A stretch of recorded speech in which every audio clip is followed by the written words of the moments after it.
Well, today we are sitting down with a man that owns his own production company, John Liptak of Liptacular Studios. Yes, Liptacular Studios. It is basically the name that I use when I make my movies, when I do any sort of fun short film projects, and it's kind of the name that I want to be associated with in my professional endeavors. John, what is it like to own your own production company? It's complicated, harrowing. Basically, you have a lot of business end of things that you have to work on, like taxes and paperwork and all that kind of thing. Contracts, that's another big one. I always make sure that I get everything in writing because I don't want to get screwed over, and you know how that goes.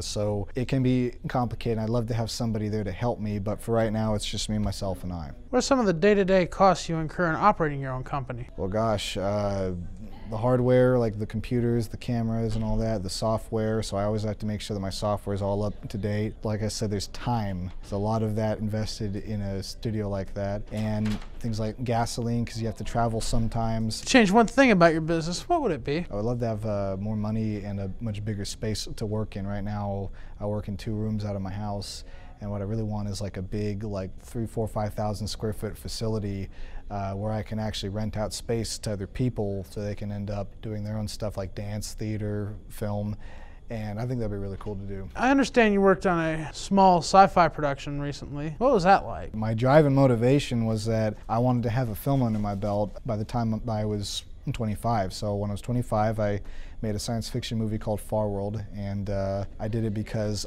I had to do it. It's one of those things where it was like an inkling, it was eating away at me, and I had to get it done. What was the budget to make this movie, and did you go over or under budget on this production? Well, the budget for it was originally meant to be around $5,000 to $7,000, and miraculously I did hit it. Most of it was to buy myself a new computer that was just for video editing, to buy all sorts of software like the Adobe Suite.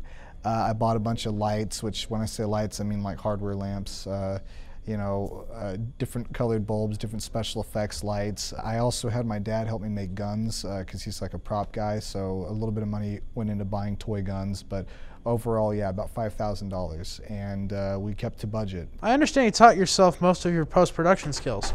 How has your self-teaching differed from what you have learned here at TCC? Well, when I was self-taught, I went out and bought every book I could on After Effects. In particular, a lot of the linear video editing stuff, or rather the nonlinear video editing stuff was kind of intuitive to me, but I learned as much as I could self-taught, and then I came here and I actually had someone, you know, who was telling me things I didn't even know about, things like shortcuts, things like little effects or tricks that you can do, and it's, if anything, it's what I've learned being self-taught and then having it streamlined coming here. So it goes by a lot quicker now, and I've learned how to work as fast as possible. And how long did the production last? Well, the actual production itself, we filmed on weekends for about maybe a month and a half, so I'd say about 12 days total of filming. The post, I happened to leave my job right afterwards, so I had plenty of time to work on post, so that only took me about a couple months, I'd say. Now, John, as you mentioned before, you are a big sci-fi fan. What is your favorite piece of science fiction? Oh gosh. I will always have a soft spot for The Fifth Element, but I really like kind of like darker sci-fi.